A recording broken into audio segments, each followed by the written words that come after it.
Hello everyone. Today we will discuss about our fifth chapter, which is periodic classification of elements. Dear students, हम लोग fourth chapter से पहले fifth chapter पढ़ेंगे क्योंकि fourth chapter थोड़ा सा मैं चाहती हूँ कि हम फेस टू फेस पढ़ें. Got it? And fifth chapter can be studied by online. Okay, तो हम स्टार्ट करते हैं. पीरियोडिक क्लासिफिकेशन ऑफ एलिमेंट्स में पीरियोडिक वर्ड का क्या मतलब है? पीरियोडिक वर्ड का मतलब होता है repetition of properties of elements after certain interval. मतलब इस चैप्टर में एलिमेंट्स को क्लासिफाई किया गया है अकॉर्डिंग टू देयर प्रॉपर्टीज. कैसे प्रॉपर्टीज घटती हैं, डिक्रीज करती हैं, कैसे प्रॉपर्टीज इंक्रीज करती हैं, ये सब ग्रेडेशन, ठीक है, ये सब वेरिएशन के बेसिस पे एलिमेंट्स को क्लासिफाई किया गया है. इसीलिए इस चैप्टर का नाम रखा गया है periodic classification of elements. Okay, और हम इस चैप्टर को स्टार्ट करें इससे पहले क्वेश्चन दिमाग में ये आता है कि क्लासिफिकेशन की जरूरत ही क्यों पड़ी एलिमेंट्स को. ओके, तो क्लासिफिकेशन की जरूरत क्यों पड़ी कि अगर हम एलिमेंट्स को क्लासिफाई नहीं करेंगे कि ये मेटल्स है, ये नॉन मेटल्स है, ये मेटलॉइड्स हैं, ओके, तो हमें एलिमेंट्स की प्रॉपर्टीज के बारे में पता नहीं चलेगा कि इन सारे एलिमेंट्स की प्रॉपर्टीज क्या हैं. इकट्ठे रखे हुए हैं ये एलिमेंट्स, तो इन सभी एलिमेंट्स की प्रॉपर्टी एक जैसी होगी. तो to study the properties in a systematic way, तो we need to classify elements. Okay, और इस चैप्टर में तुम लोगों को बताया जाएगा कि क्लासिफिकेशन, कौन कौन से क्लासिफिकेशन दिए गए थे, किस किस साइंटिस्ट ने दिए थे, और उन क्लासिफिकेशन का बेसिस क्या था, उन क्लासिफिकेशंस की क्या एडवांटेजेस थी, क्या डिसएडवांटेजेस थी, और हम अपना मॉडर्न क्लासिफिकेशन है जो एलिमेंट्स का, वो क्या है. और लास्ट में इस चैप्टर में हम पढ़ेंगे कि एलिमेंट्स की डिफरेंट प्रॉपर्टीज होती हैं. जैसे एलिमेंट की एटॉमिक रेडियस है, एलिमेंट्स की वैलेंसी है, वो कैसे डिक्रीज इंक्रीज करती है एक पीरियोडिक टेबल में. ठीक है, तो स्टार्ट करते हैं. हम अपना पहला क्लासिफिकेशन वो है डोबरनेयर ट्राइड्स क्लासिफिकेशन. जैसा कि इस नाम से ही समझ में आ रहा है कि ये क्लासिफिकेशन डोबरनेयर ने दिया था. और इस क्लासिफिकेशन में ट्राइड वर्ड का क्या मतलब है? ट्राइड वर्ड का मतलब होता है ग्रुप ऑफ 3 एलिमेंट्स. स्टूडेंट्स, डोबरनेयर ने 3 एलिमेंट्स का ग्रुप बना लिया और इन एक ग्रुप को उसने नाम दिया ट्राइड का. और उसने इन एलिमेंट्स को बढ़ते हुए एटॉमिक मास में अरेंज किया. और उन्होंने कैसे क्लासिफाई किया? इन तीनों एलिमेंट्स को क्लासिफाई एक साथ रखने का बेस क्या था?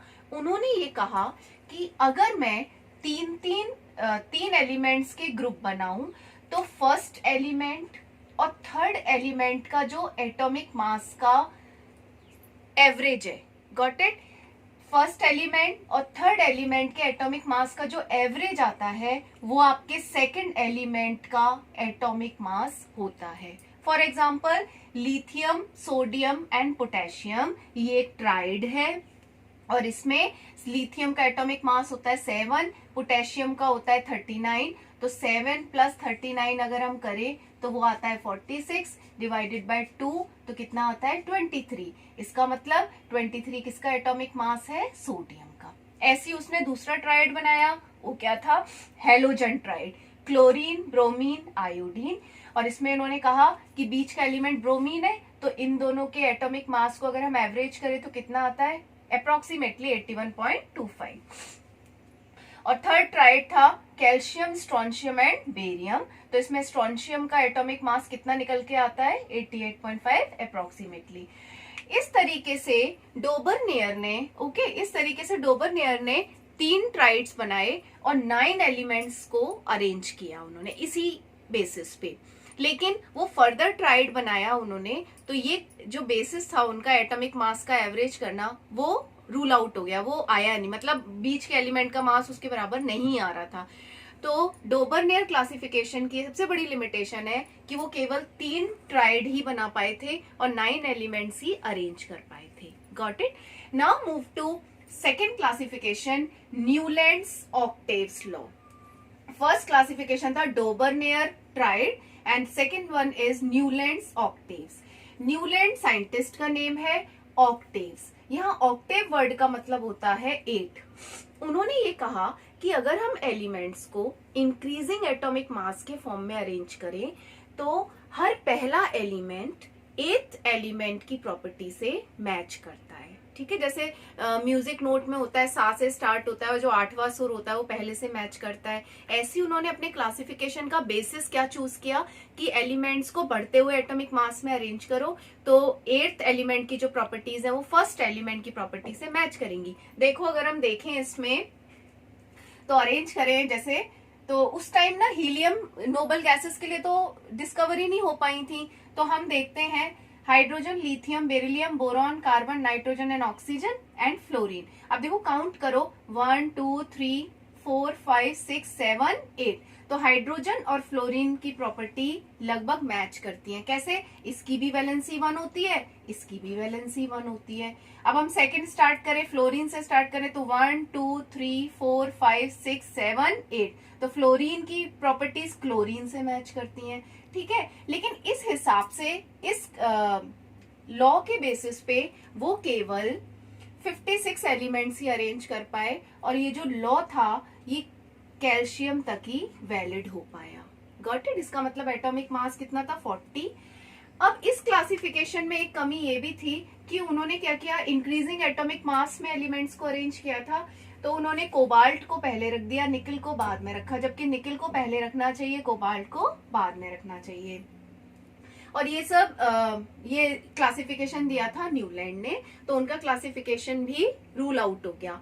फिर नेक्स्ट क्लासिफिकेशन आया मेंडलीव का, मेंडलीव क्लासिफिकेशन। और मेंडलीव का क्लासिफिकेशन भी बढ़ते हुए एटॉमिक मास के फॉर्म में था और उन्होंने अपने क्लासिफिकेशन को एक पीरियोडिक लॉ दिया उन्होंने अपने इस क्लासिफिकेशन के बेसिस पे। और उन्होंने ये कहा कि जो एलिमेंट्स की प्रॉपर्टीज होती हैं they are periodic functions of their atomic masses.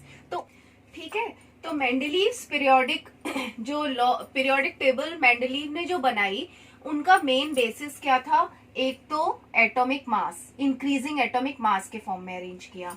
दूसरा उन्होंने वर्टिकल कॉलम्स बनाए 8 और उनको कहा ग्रुप, और 7 हॉरिजॉन्टल रोज बनाई, उनको कहा पीरियड्स। और इनकी पीरियोडिक टेबल कहलाई short form of periodic table.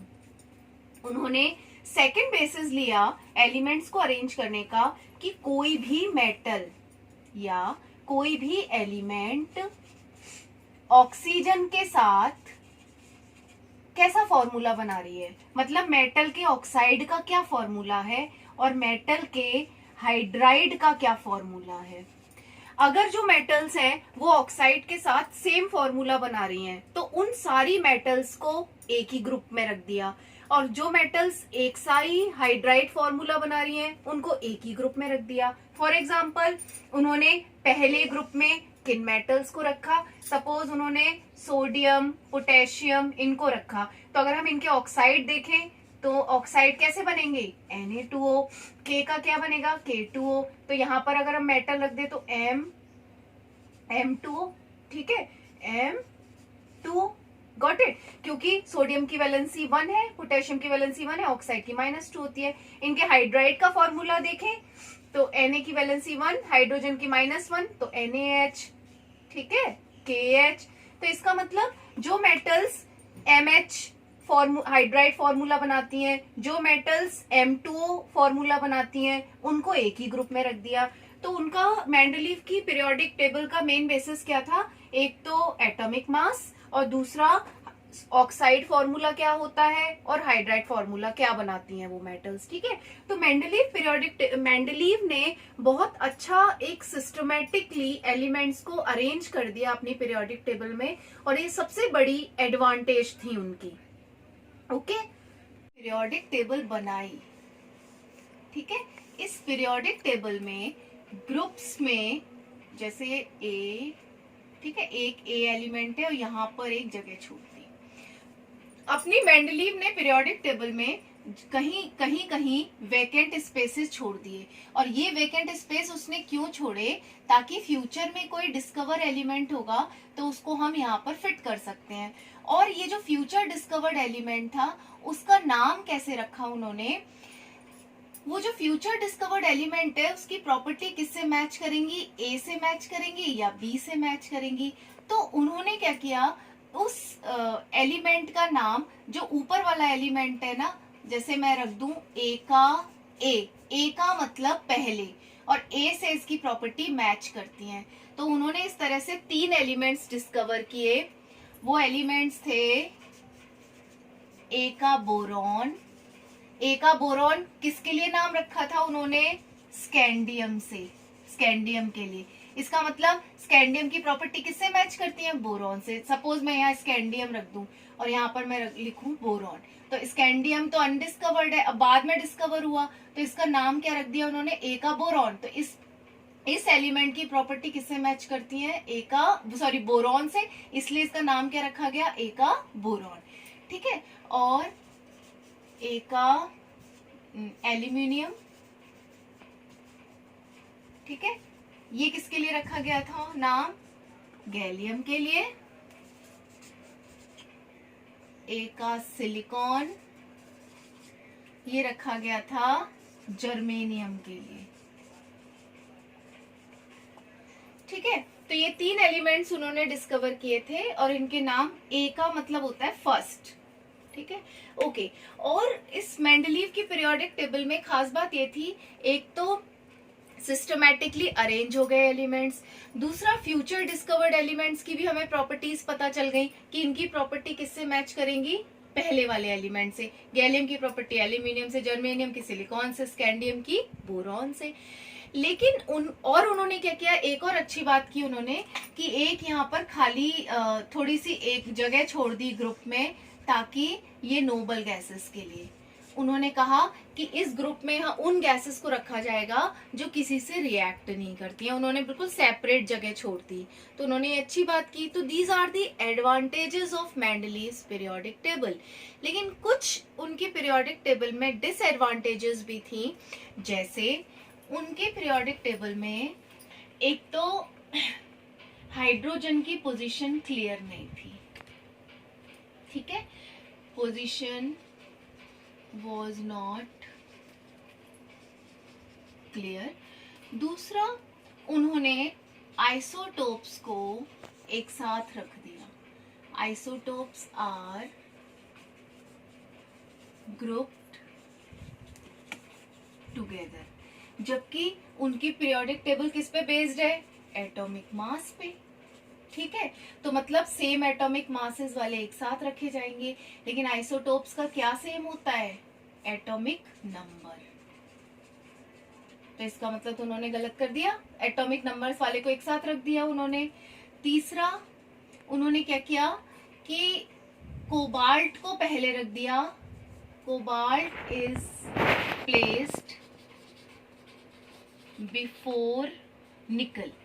क्या किया उन्होंने एलिमेंट्स को बढ़ते हुए एटॉमिक मास के रूप में अरेंज किया, और कोबाल्ट का एटॉमिक मास कम होता है और निकल का ज्यादा होता है। तो उन्होंने कोबाल्ट का एटॉमिक मास कम होता है, और कोबाल्ट का एटॉमिक मास ज्यादा होता है और निकल का कम होता है, और उन्होंने कोबाल्ट को पहले रख दिया, तो डिक्रीजिंग वे हो गया। लेकिन उन्होंने कहा था इंक्रीजिंग में रखना है। तो these are some disadvantages of Mendeleev's periodic table. Okay, got it. तो ये मेंडलीव की पीरियोडिक टेबल की डिसएडवांटेजेस हैं। और अभी तक हमने क्या क्या पढ़ा, सबसे पहले हमने पढ़ा कि हमें नीड क्यों है क्लासिफिकेशन की, to study the elements properties in a systematic way. और सबसे पहला क्लासिफिकेशन किसने दिया था, डोबरनेयर-ट्राइड ने। उन्होंने कहा था एलिमेंट्स को 3-3 ग्रुप में हम अरेंज करें, तो जो पहला और थर्ड एलिमेंट के एटॉमिक मास का जो सम का एवरेज होता है वो बीच के एलिमेंट के एटॉमिक मास के बराबर आता है।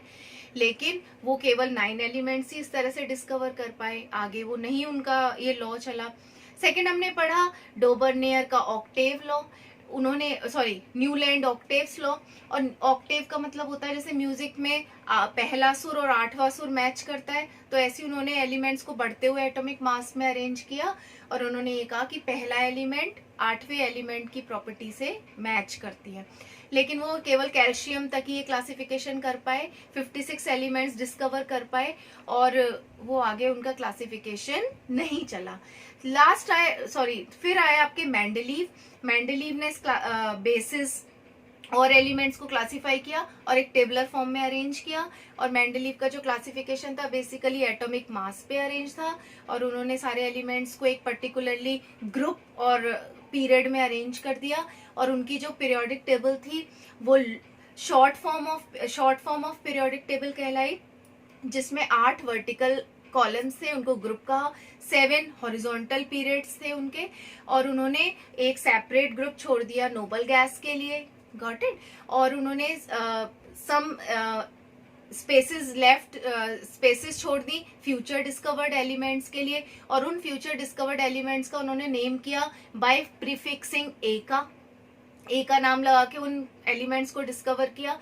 लेकिन उस पीरियोडिक टेबल में कुछ कमियां भी थी कि जो ज्यादा एटॉमिक मास वाले एलिमेंट थे उनको पहले रख दिया था, कम एटॉमिक मास वाले को बाद में रख दिया था, आइसोटोप्स को भी एक साथ रख दिया था, और हाइड्रोजन की पोजीशन क्लियर नहीं थी, गॉट इट। तो ये सब मेंडलीव का क्लासिफिकेशन था, उसकी कमियां थी।